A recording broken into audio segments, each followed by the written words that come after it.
The other one just died all of a sudden. I don't know. Shoot. So I don't know what happened. I mean, it just the whole thing just dropped out.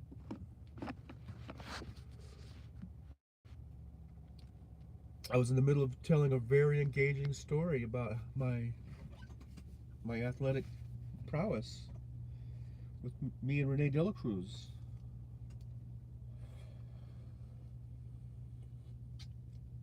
So if this somehow gets posted,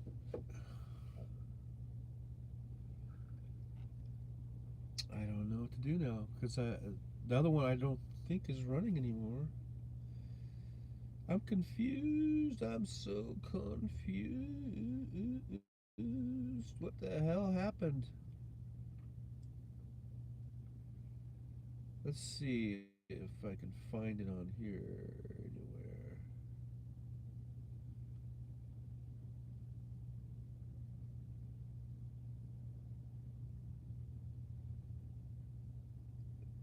So, I mean, it's one of my highlights of my life. And they were like, they couldn't believe it. Like, they couldn't believe it. Like, they couldn't believe it. Like, they couldn't believe it. Like, they couldn't believe it.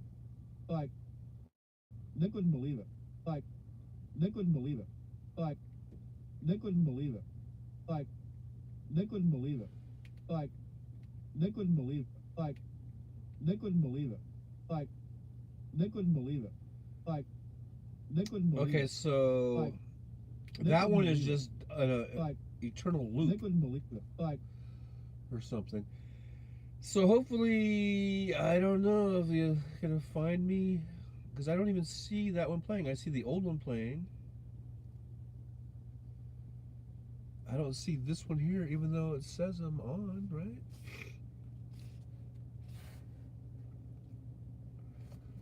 I'm so confused with the technology, man. All this newfangled technology don't mean nothing to me. Because I don't get it. I ain't getting it. I don't know what happened.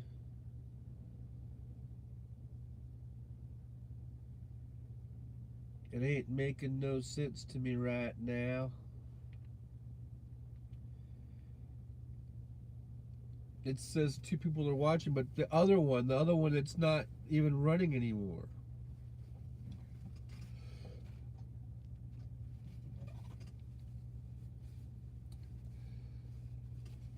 So so now I'm over here and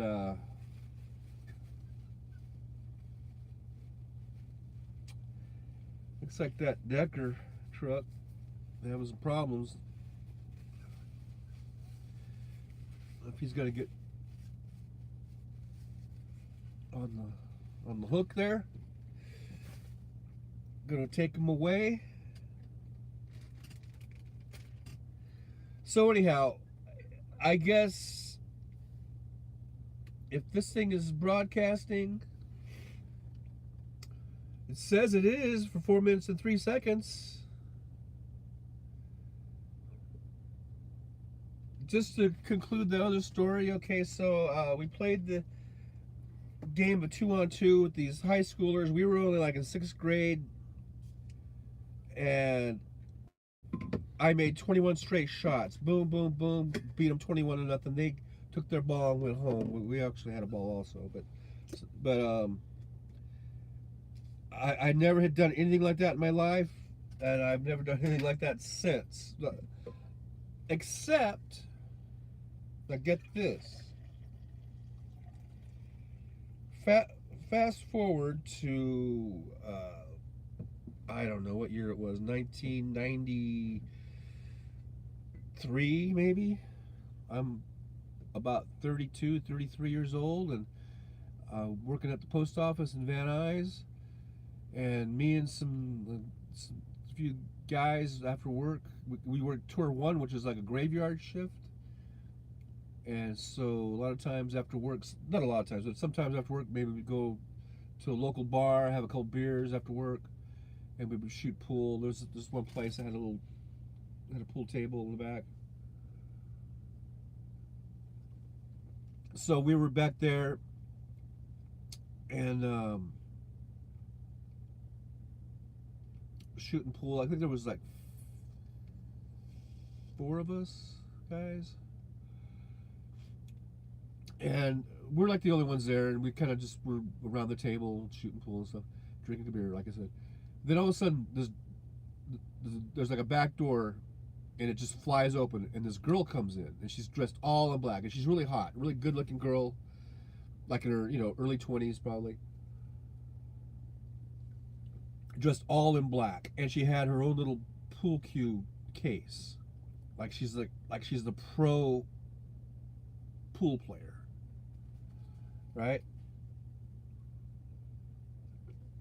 And she just comes up to the table and says, "Who wants to play me?" She's like really aggressive, like it's like, "Who wants to play me?" And we all just kind of looked at each other and we're like, "I don't want to play this girl. I don't know what's going on here." Like wow. And it's one of those things like, is she really good? And or I don't want to be the one either to lose to her, or I don't want to beat her or whatever. So I just stepped up and said, "Okay, I'll play you," because nobody else was doing it, right? And even though out of the four of us, I was probably the worst pool player. I'm not that. I mean, I'm okay, but I don't still play that much, right? And so she's like, "Okay, rack them or whatever." So she racks them. She racks the balls, and I forget who broke, if it was me or her, but I think it might have been her. I think I let her break, but nothing went in. So then it was my turn. Now, here's what I had never done this before. I've never done it since. I ran the goddamn table. It was my turn, and then she never got a turn after that. I think, like I said, I think she broke. And I sank all my shots. Boom, boom, boom, boom, all the way to the 8 ball, called pocket. Boom, game over. She picked up her cue stick in her little cue stick case and just literally huffed and puffed and slammed open the door and just left, all pissed off.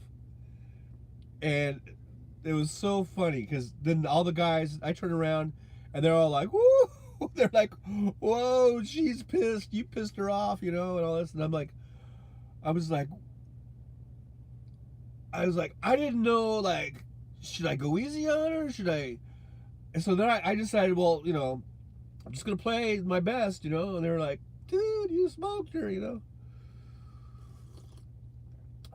It was the weirdest thing. I mean, and then so I don't know what her deal was. If she wanted to become like a professional, and she was, because I remember watching like on ESPN or something over the years, like you see billiards, professional billiards or whatever, and there would be like these or women billiards players, and they dress all in black, and look all sexy and everything and tough, and that's what this girl was doing.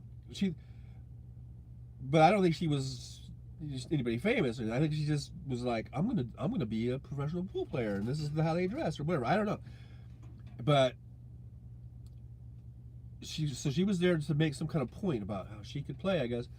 And I ran the table on her, played one game. She left. She just jetted out of there. She was so pissed off. And I don't know if she ever became maybe I saved her from years of humiliation. I don't know. Maybe she gave up her little dream right there. But the funny thing is, I mean, if my cousin Dan watches this video, he can attest to the fact that I'm not the greatest pool player. I mean, we shot some pool over the years. I mean, there's nothing special about my pool playing abilities. I'm not a wizard of the felt or whatever, you know. I mean, I'm just like a dude. I play. I haven't. It's been years since I even shot pool, and even back in those days, I probably only will shoot pool. I don't know, maybe once or twice a year, or a few times a year, or whatever. And then I just ran the table, man. I had never done anything like that. I never even come close to running the table before that, or after, or since. Never. So that's weird. How does that happen? How does um, like we play that game of 2-on-2, and uh, I'm not very athletic. I was never very athletic. Never really that great of a basketball player. I put 21 straight shots up. Boom, smoke these high schoolers, and they leave all huffy puffy, pissed off. And then years later, I'm in my early 30s, and then this girl comes in, thinking she's a big hot shot. I run the table. Never had done that before in my life. I've never done it since. Boom, boom, boom. What is that? It's so weird to me. How does something like that happen? Here's another story. I loved baseball as a kid growing up. Baseball and football were my two favorite sports. But I never really played all that much. For I don't know, a variety of reasons. It seems like my parents really weren't really into sports. We seemed like we moved around a lot, so it was kind of hard to establish. I can remember going to lots of baseball tryouts, probably at least 3 or 4 different baseball little league tryouts. And I would actually go through the tryouts. I'd actually get picked on a team, and then we'd move. I know that happened at least 3 times. So I ended up playing, I think I actually played 1 season of Little League. I was able to get 1 season in of Little League when I was like 10. And then when I was older, they had it was part of Little League, they called it Major League, but it was Little League baseball for a little bit older kids. I think it was like, because I think Little League stops at age 12 or something. So they had this other thing called Major League, and I think it was like, maybe it was like 13, 14, 15 or something like that. So anyhow, I'm in this league. We'd actually kind of settled down. We'd been in the same house for a while, moving around as much. And I played on this team, and we were the Giants. Coincidentally, my cousin Dan, he was on the Dodgers. We had a Dodger-Giant rivalry. But anyhow, I was lucky enough. I got picked, went to tryouts and everything, and I got picked to go on the Giants. The Giants were a really good team.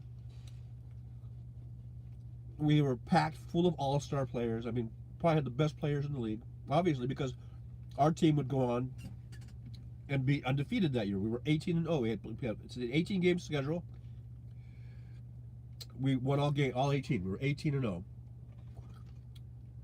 And we had at least the top 6 or 7 players were all like all-stars.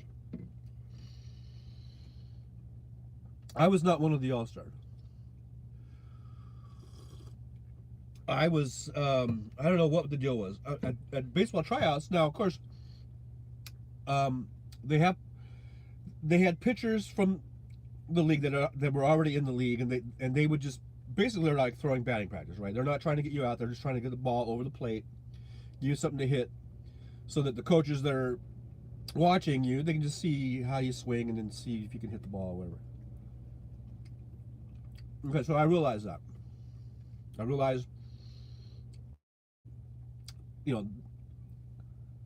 you're supposed to do good at tryouts. But I did pretty good. I was hitting the ball all over the place. I hit the ball into the fence a few times. I don't think I ever cleared the fence, and we were on a really big field. This field was probably bigger than Dodger Stadium, where we played. And so I was hitting really good. I fielded pretty good. I threw the ball. I had a good tryout, and I got picked by the Giants. So, for whatever reason, I don't know, but I couldn't hit. I could not hit. I had one hit the whole season. And I guess the only thing that made the season bearable was that we were on a really good team and we were 18-0. And I would play right field. I would sometimes play third base. And I fielded okay. You know, it wasn't spectacular, but I wasn't like a liability. And I pretty much, you know, I started every game. Like I said, the first 6 in our lineup were all-stars, and then it kind of dropped off at 7, 8, and 9, you know. So, but anyhow, so just to give you an idea, okay, I'm not that great of an athlete, not that great of a hitter or whatever. The next season, I played the next season, almost all of our good guys had aged out. So anyhow, we were on kind of a bad team. But, so here we are again. We're in the season. I think I had one hit. Wasn't hitting again. And then we played the Padres. And I don't know, I had my greatest game ever. I had 5 hits. I had 5 hits in that game. I mean, I was just hitting the ball over the place. All of a sudden, I'm hitting. All of a sudden, I'm a hitter. So, I mean, there were guys that were all-stars that didn't get 5 hits in the game. You know? So, I don't know what it is about me. Like, I'm not that great of an athlete, and then all of a sudden I'll have a great game, or I'll do something kind of spectacular in a way. Especially the 21 baskets in a row. That was probably the most amazing one. Running the table on a pool table, something I've never done before, never have done since. That was pretty amazing. You know, getting 5 hits in one game, that's pretty cool. Not unheard of though. And then I kind of did the same thing in football. I played football and I was okay in football. But I remember my best game in football, I played for College of the Desert, which is in Palm Desert, California. And this is like 1981, I think, 80, 81. And we go up to UNLV, which is in Las Vegas, to play the UNLV, which is they're a 4-year school. They're a Division I, you know, college, right? But we had a game. We're a junior college, but we went up there to play the UNLV junior varsity. I guess it was okay. I guess it was good. I guess it was not illegal or whatever. And we're playing up there at Sam Boyd Stadium. And you know, I'm a guy from a junior college, so going up to Sam Boyd Stadium, and see, it was like a pretty nice stadium. I felt like I was in a pro stadium or something. And I just got totally intimidated. I saw the other team, and I saw their offensive line, and they were just like this wall of dudes. I mean, yeah, they're the JV squad, but that was probably the biggest collection of offensive linemen. Like I'm played. I was 6 foot tall. My playing weight's about 225, 230. Okay, and so I played against guys all the time that were 6'5". 270, 280. I played against some 300-pounders. And yeah, you have maybe 1 or 2 guys like that. But on this time against UNLV, the entire from end to tackle to guard to center to guard tackle, these guys were all like 6'4", 6'5", 6'6".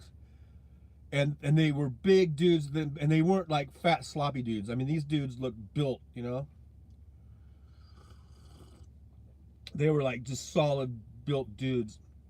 And I just got totally intimidated. I don't know, I got totally psyched out. And I was a good enough player. I played enough. I knew better. I knew I shouldn't do what I did. what I did was, okay, so I'm a defensive tackle, and at the snap of the ball, you really just gotta slam into the guy in front of you as hard as you can. That's really what you gotta do. I developed this thing where I was,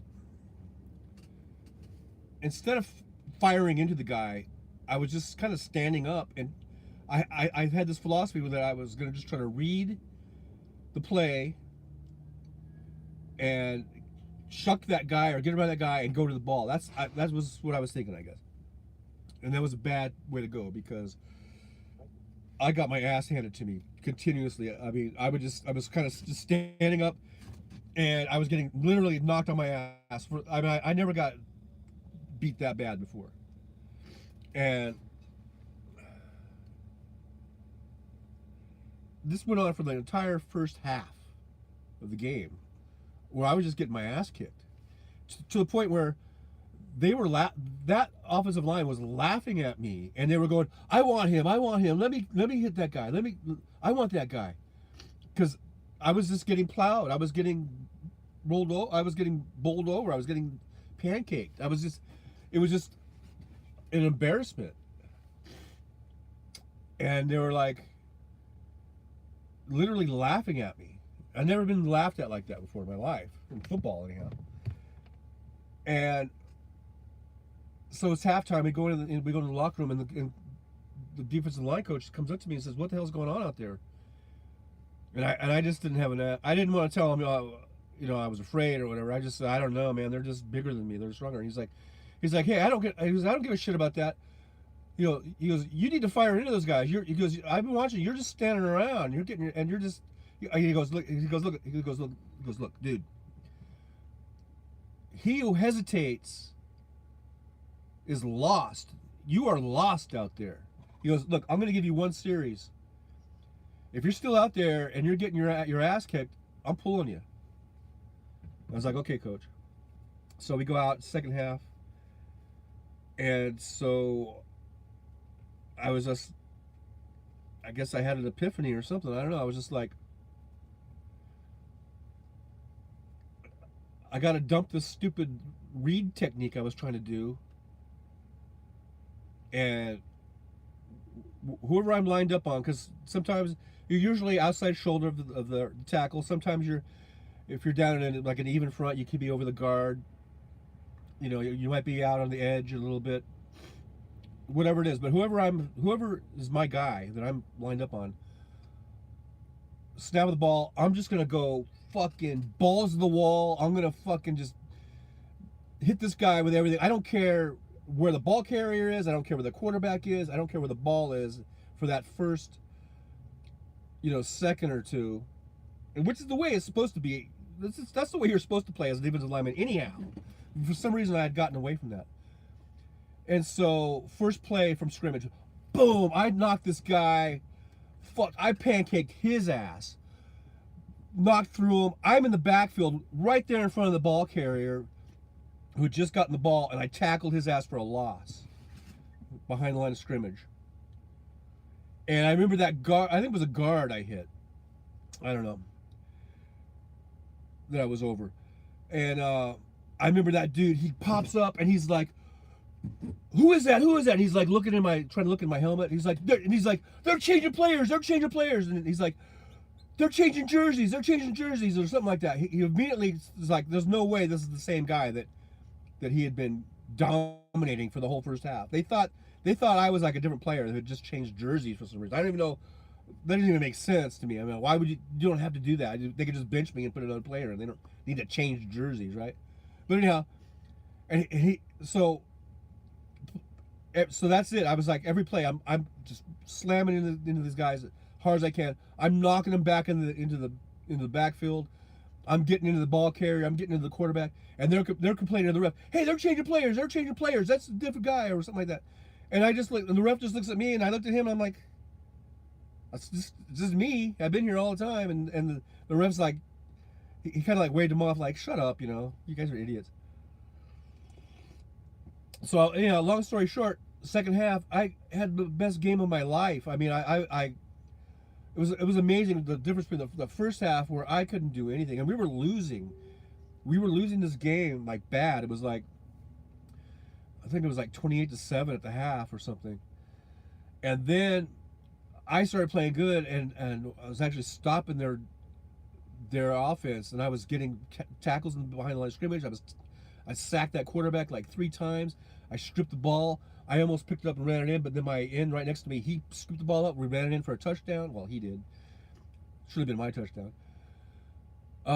It was just amazing. I don't remember my stat totals, but I mean it was just amazing. It was the best game of my life. I had all these just behind the line. I was in their backfield more than they were, you know. And then we ended up catching up to them. We ended up losing the game though. It was like I would say it was like 38-34 or something like that. But it was a big comeback, and it was a big lesson to me about playing football,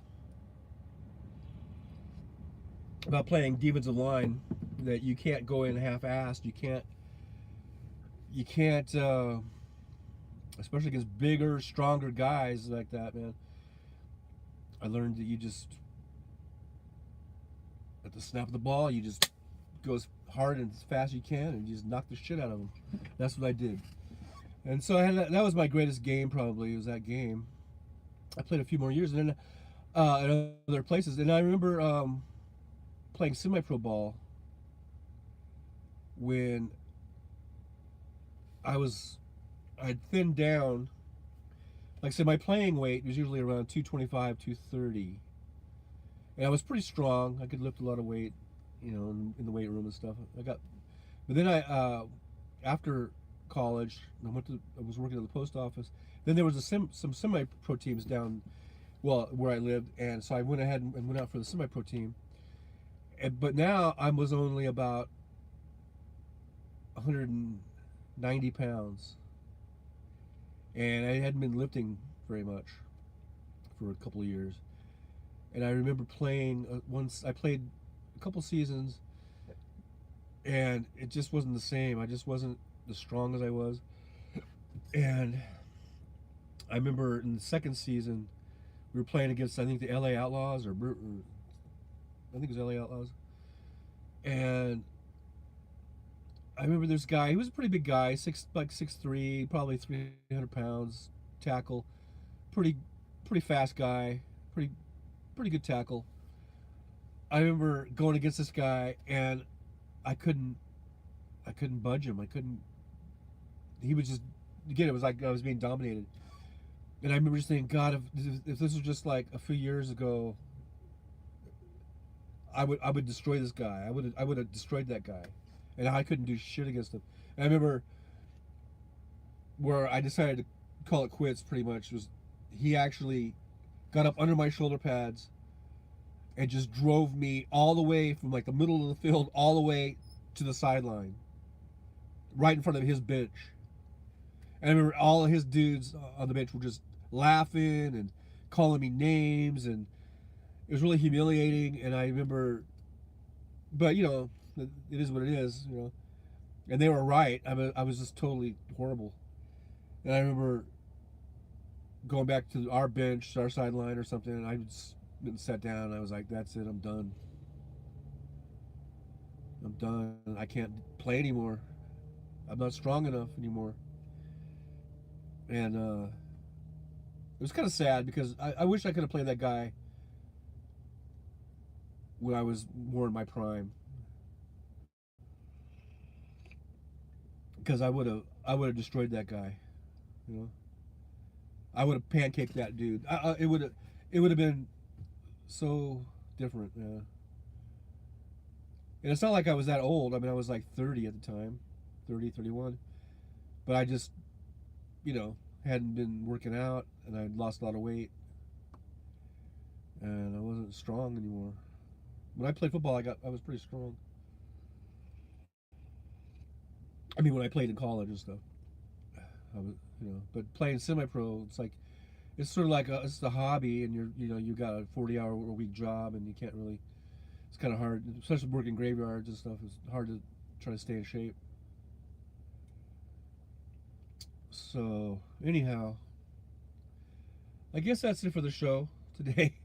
Hopefully you guys found me. The other one dropped just inexplicably. I don't know why. It just went. And and I've just been reminiscing about my athletic feats, my great day of basketball, and my great day of billiards, and a great day of football. Oh, and a great day of baseball. So that was sort of an unexpected turn, talking about those things. I didn't really plan that.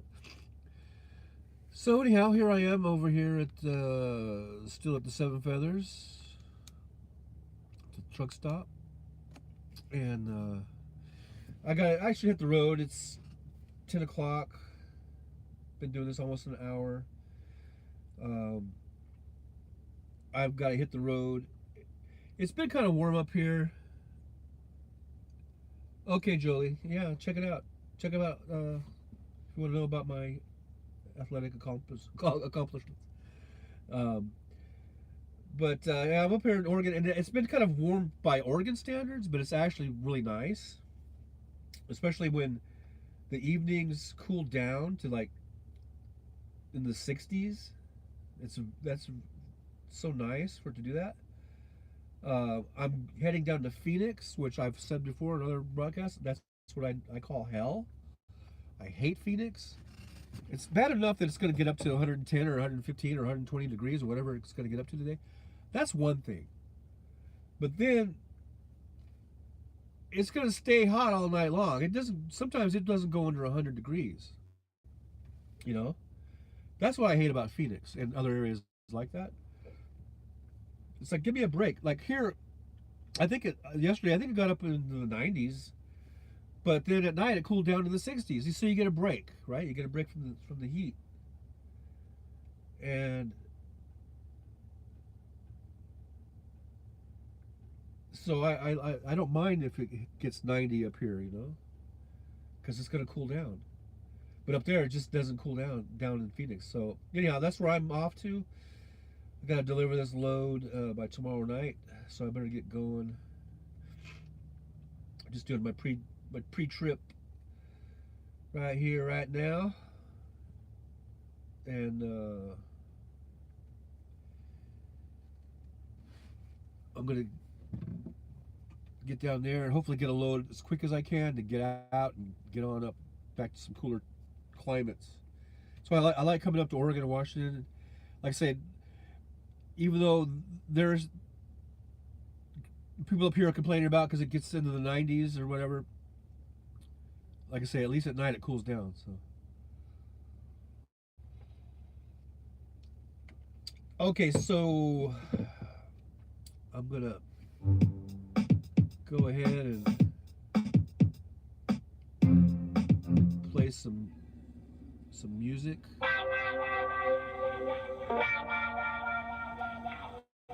And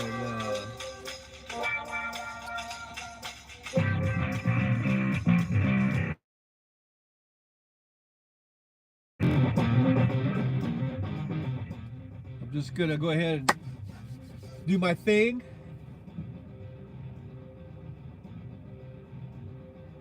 Yeah. Coming at you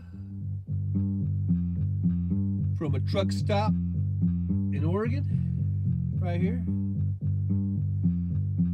Good Lord willing, I'll be back here on Tuesday at 9 a.m. Pacific time. Who knows where I'll be at, though, really? I might be coming at you from a rest area on the side of an interstate. Could be a truck stop, like a TA or a Petro or Flying J.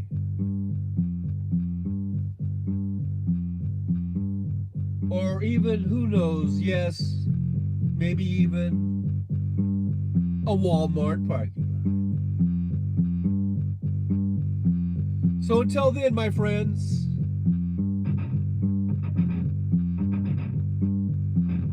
you take it easy. Keep the wheels rolling. Keep them on the ground. Keep the shiny side up. that good stuff. Stay safe.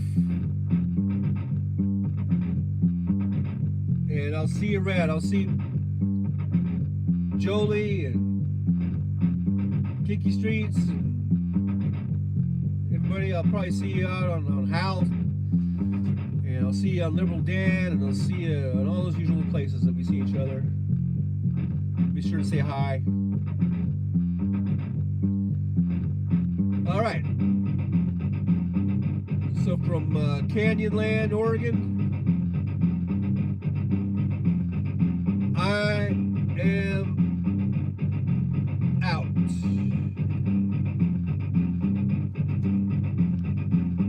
I'm out. Bye-bye, guys.